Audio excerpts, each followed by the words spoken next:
6 hari sebelum Paskah, Yesus datang ke Betania, tempat tinggal Lazarus yang dibangkitkan Yesus dari antara orang mati. Di situ diadakan perjamuan untuk dia, dan Marta melayani, sedang salah seorang yang turut makan dengan Yesus adalah Lazarus. Maka Maria mengambil setengah kati minyak narwastu murni yang mahal harganya, lalu meminyaki kaki Yesus dan menyekanya dengan rambutnya, dan bau minyak semerbak di seluruh rumah itu. Tetapi Yudas Iskariot, seorang dari murid-murid Yesus yang akan segera menyerahkan dia, berkata, "Mengapa minyak narwastu ini tidak dijual 300 dinar dan uangnya diberikan kepada orang-orang miskin?"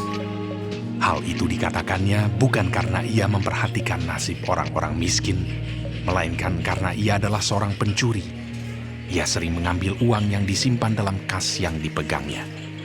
Maka kata Yesus, "Biarkanlah dia melakukan hal ini, mengingat hari penguburanku. Karena orang-orang miskin selalu ada pada kamu, tetapi aku tidak akan selalu ada pada kamu." Sejumlah besar orang Yahudi mendengar bahwa Yesus ada di sana, dan mereka datang bukan hanya karena Yesus, melainkan juga untuk melihat Lazarus yang telah dibangkitkannya dari antara orang mati. Lalu imam-imam kepala bermufakat untuk membunuh Lazarus juga, sebab karena dia banyak orang Yahudi meninggalkan mereka dan percaya kepada Yesus. Keesokan harinya, ketika orang banyak yang datang merayakan pesta mendengar bahwa Yesus sedang di tengah jalan menuju Yerusalem, mereka mengambil daun-daun palem dan pergi menyongsong dia sambil berseru-seru, "Hosana! Diberkatilah dia yang datang dalam nama Tuhan, Raja Israel." Yesus menemukan seekor keledai muda, lalu ia naik ke atasnya. Seperti ada tertulis, "Jangan takut, hai Putri Sion. Lihatlah, Rajamu datang, duduk di atas seekor anak keledai." Mula-mula murid-murid Yesus tidak mengerti akan hal itu. Tetapi sesudah Yesus dimuliakan, teringatlah mereka bahwa nas itu mengenai dia, dan bahwa mereka telah melakukannya juga untuk dia. Orang banyak yang bersama-sama dengan dia ketika ia memanggil Lazarus keluar dari kubur dan membangkitkannya dari antara orang mati, memberi kesaksian tentang dia. Sebab itu, orang banyak itu pergi menyongsong dia, karena mereka mendengar bahwa ia yang membuat mujizat itu. Maka kata orang-orang Farisi seorang kepada yang lain, "Kamu lihat sendiri bahwa kamu sama sekali tidak berhasil. Lihatlah, seluruh dunia datang mengikuti dia."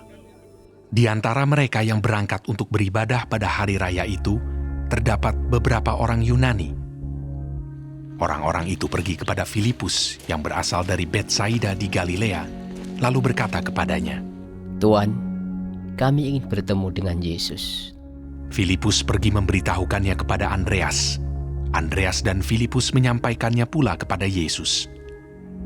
Tetapi Yesus menjawab mereka, katanya, "Telah tiba saatnya Anak Manusia dimuliakan. Aku berkata kepadamu, sesungguhnya jikalau biji gandum tidak jatuh ke dalam tanah dan mati, ia tetap satu biji saja. Tetapi jika ia mati, ia akan menghasilkan banyak buah. Barang siapa mencintai nyawanya, ia akan kehilangan nyawanya. Tetapi barang siapa tidak mencintai nyawanya di dunia ini, ia akan memeliharanya untuk hidup yang kekal. Barang siapa melayani aku, ia harus mengikut aku, dan di mana aku berada, di situ pun pelayanku akan berada. Barang siapa melayani aku, ia akan dihormati Bapa." Sekarang jiwaku terharu, dan apakah yang akan kukatakan? Bapa, selamatkanlah aku dari saat ini. Tidak, sebab untuk itulah aku datang ke dalam saat ini. Bapa, muliakanlah namamu.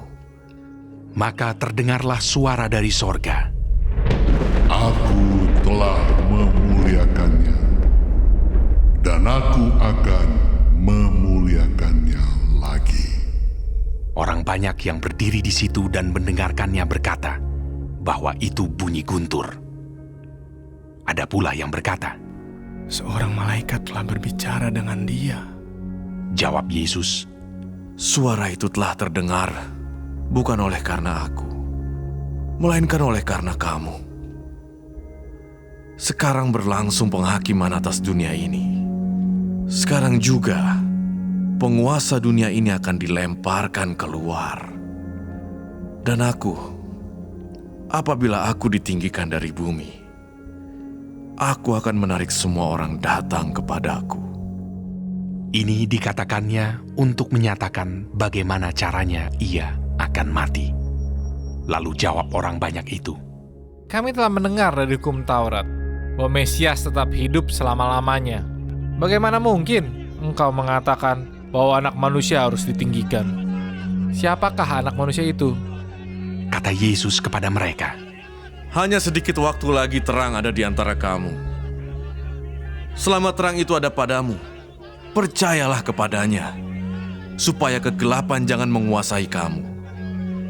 Barang siapa berjalan dalam kegelapan, ia tidak tahu kemana ia pergi. Percayalah kepada terang itu, selama terang itu ada padamu, supaya kamu menjadi anak-anak terang. Sesudah berkata demikian, Yesus pergi bersembunyi dari antara mereka.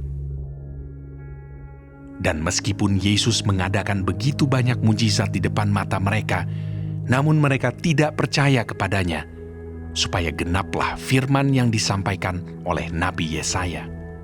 Tuhan, siapakah yang percaya kepada pemberitaan kami? Dan kepada siapakah tangan kekuasaan Tuhan dinyatakan?